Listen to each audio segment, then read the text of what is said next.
Praise the lord, హల్లెలూయా.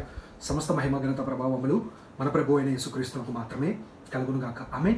దేవుని ఉచితమైన కృపను బట్టి మరొక సాటర్డే దేవుడు మనందరికీ అనుగ్రహించి ఉన్నాడు. క్రీస్తు వాక్యాన్ని విని వాక్యానుసారముగా మన జీవితాన్ని కట్టుకోవాలి. క్రీస్తు అనే బండ మీద అనేక సత్యాన్ని, వాస్తవాన్ని ప్రతి ఒక్కళ్ళు గ్రహించండి. ఆమేన్. ఈరోజు నా వాక్యం ఇచ్చిన అందరికీ నా ప్రత్యేకమైన వందనాలు తెలియజేస్తున్నానండి. దేవుడు మీ కుటుంబాలన్నింటినీ నూరంతలుగా దీవించి బహుగా ఆశీర్వదించునుగాక. ఆమేన్. ప్రార్థన. మహాపరిశుద్ధుడైన నా తండ్రి, నీకు స్తుతులు. నీ వాక్కును మేము ధ్యానిస్తూ ఉంటుండగా మాతో ముఖాముఖిగా బహుసూటిగా స్పష్టంగా మాట్లాడి గొప్ప కార్యాన్ని జరిగించి సమస్త మహిమ నీవు పొందమని క్రీస్తు నామములో అడుగుచున్నాం మా తండ్రి. ఆమేన్. ఈరోజు నా వాక్యం వింటున్న డియర్ బ్రదర్స్ అండ్ వాక్యం వింటున్న డియర్ సిస్టర్స్, ఎప్పుడైనా మీ జీవితంలో ఇలా అనుకుని ఉన్నారా? నా వలన కావట్లేదు అని అంటున్నావా? అయితే ఈ రోజున నీతోనే దేవుని వాక్యము స్పష్టంగా చెప్పబడుతున్నది. ఏంటి అని అంటున్నట్లయితే, నీ వలన కానప్పుడు నీవు దేవుడి మీద ఆధారపడితే నీకు ఏ విషయంలో అయితే కొదువుగా ఉందో, ఏ విషయంలో అయితే లేమిగా ఉందో, ఏ విషయం అయితే నీకు ఇబ్బందిగా నీ ఎదుట ఒక బండలాగా ఉందో, ఆ విషయాలలో నా దేవుడు గొప్ప కార్యాన్ని జరిగించి నిన్ను బయటకు తీసుకురాగలిగిన సమర్థుడు నేను ప్రకటిస్తున్న ప్రభు అయిన యేసుక్రీస్తు వారు అనేక సత్యాన్ని గ్రహించండి. ఈ రోజున మనం వాక్యధ్యానం అంశం నిమిత్తమై యేసయ్య నా వలన కావట్లేదు. ఆమేన్.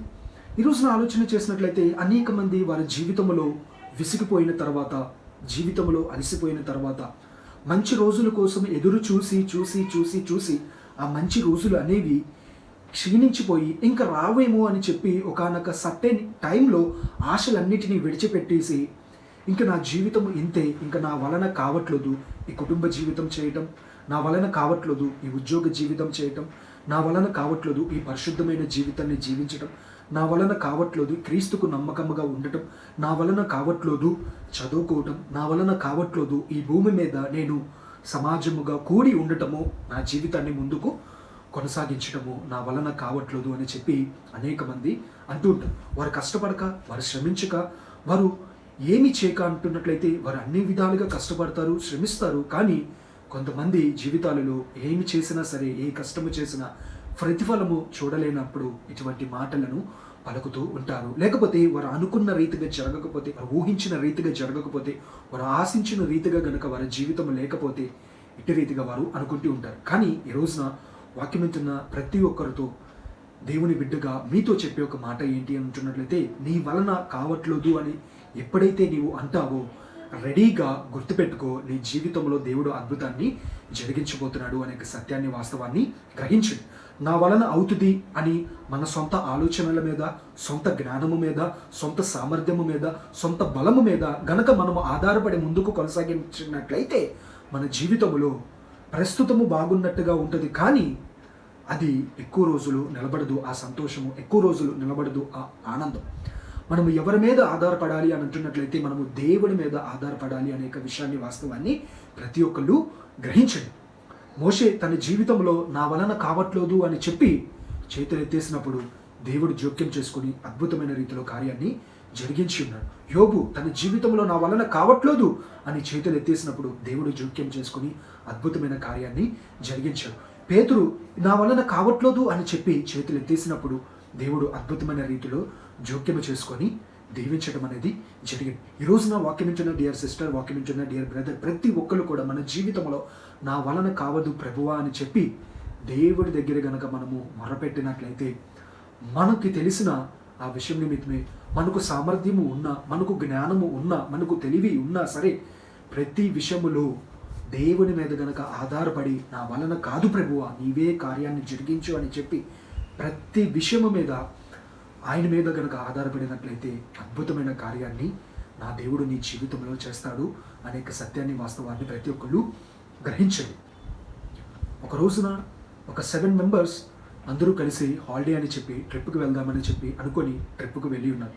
ఆ ట్రిప్కి వెళ్తే ఫస్ట్ డే ఒక చోటుకి వెళ్ళారు, సెకండ్ డే ఇంకొక చోటుకి వెళ్ళారు, థర్డ్ డే ఇంకొక చోటుకి వెళ్ళారు, ఫోర్త్ డే ఒక రిసార్ట్లోనికి వెళ్ళారు.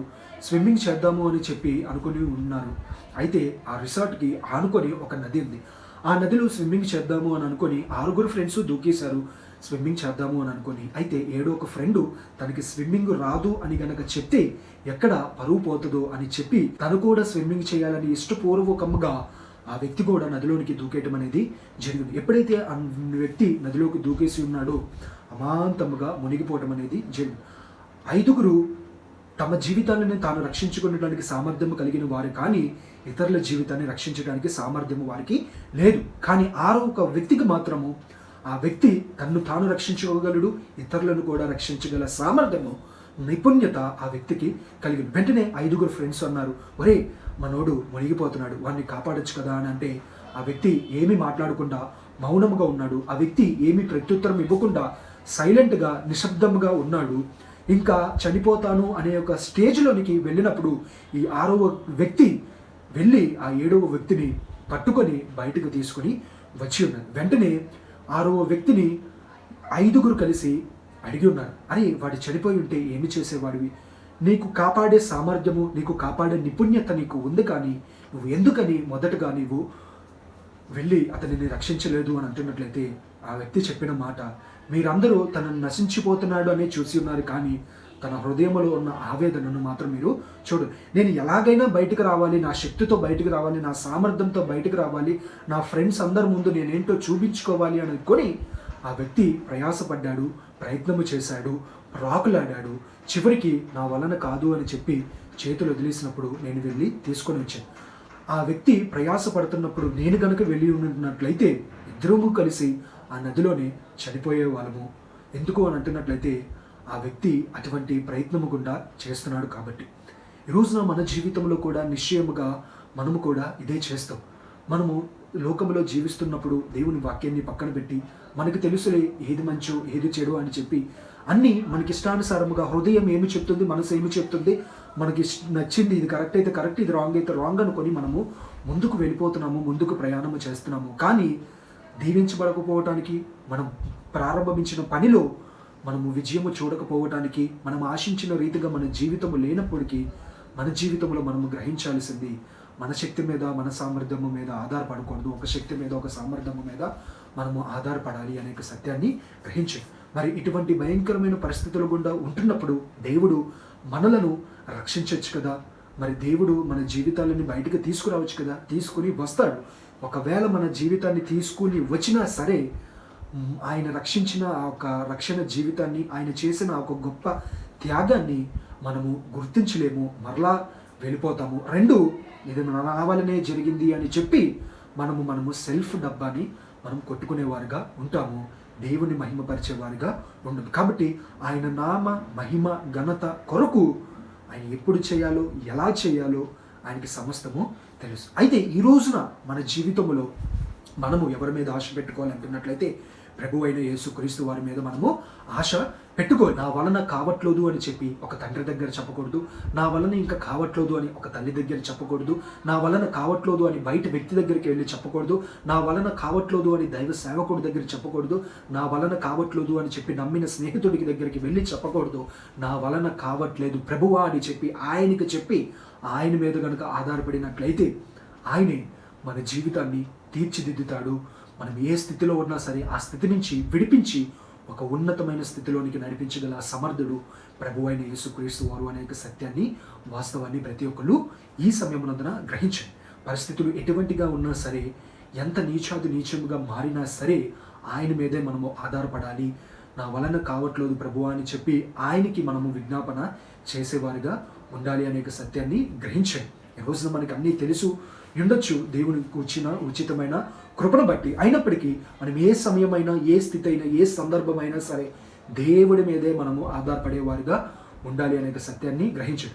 మన ప్రస్తుతాన్ని చూస్తున్నాము, లేకపోతే మనము కొంచెము ముందుకు అడుగు వేసి రేపటి ఫ్యూచర్ గురించి మనము చూస్తున్నాము. కానీ అది పాస్ట్ ఎలాగుంది, ప్రజెంట్ ఎలా ఉంది, ఫ్యూచర్ ఒకరోజు కాదు, ఒక 100 years ముందుకు కూడా ఎలాగుందో సమస్తము నిన్న, నేడు, రేపు మొత్తము అన్నిటినీ చూసి ఉన్న వాడు ఆయన ఒక్కడే. కాబట్టి మనము ఆయన చేతికి అప్పగించి ఆయనను మనము బతిమలాడుకునే వారిగా ఉంటున్నట్లయితే ఈ రోజున తప్పనిసరిగా మన జీవితంలో గొప్ప కార్యాన్ని ఆయన జరిగిస్తాడు అనే వాస్తవాన్ని గ్రహించండి. నా వలన కావట్లేదు అంటున్నావా?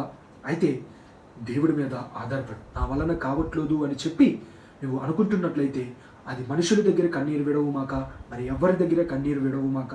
నా వలన కావట్లేదు అని చెప్పి దేవుని దగ్గర కన్నీరు విడు, దేవుడికి విజ్ఞాపన చేయి, దేవుడి దగ్గర మొరపెట్టు, దేవుణ్ణి అడుగు. ప్రతి ఒక్క పరిస్థితి నుంచి నిన్ను విడిపించి ఆయన మీద ఆశ పెట్టుకున్నావు కాబట్టి ఆ ఆశ నిన్ను ఎన్నడూ సిగ్గుపరచనివ్వదు. ఈ నిరీక్షణ నిన్ను ఎన్నడూ కదల్చనివ్వబడదు. తప్పనిసరిగా నా దేవుడు కార్యాన్ని జరిగిస్తాడు అనే ఒక విషయాన్ని, వాస్తవాన్ని గ్రహించింది. ఆమె ప్రార్థన. మహాపరిశుద్ధుడైన నా తండ్రి, నీకు స్తుతులు. నా వలన ఇక కావట్లేదు. జీవితంలో అనేకమైనవి ప్రయత్నించి, ప్రయాసపడి, ప్రయత్నము చేసి విఫలమైన సందర్భాలలో ఇంకా నా వలన కావట్లేదు అనేవాళ్ళు అనేక మంది ఉన్నారు. జీవితమే ఇంకా ఒక ముందు అడుగు కూడా వేయకుండానే అమ్మో నా వలన కావట్లేదు అనే వాళ్ళు ఉన్నారు.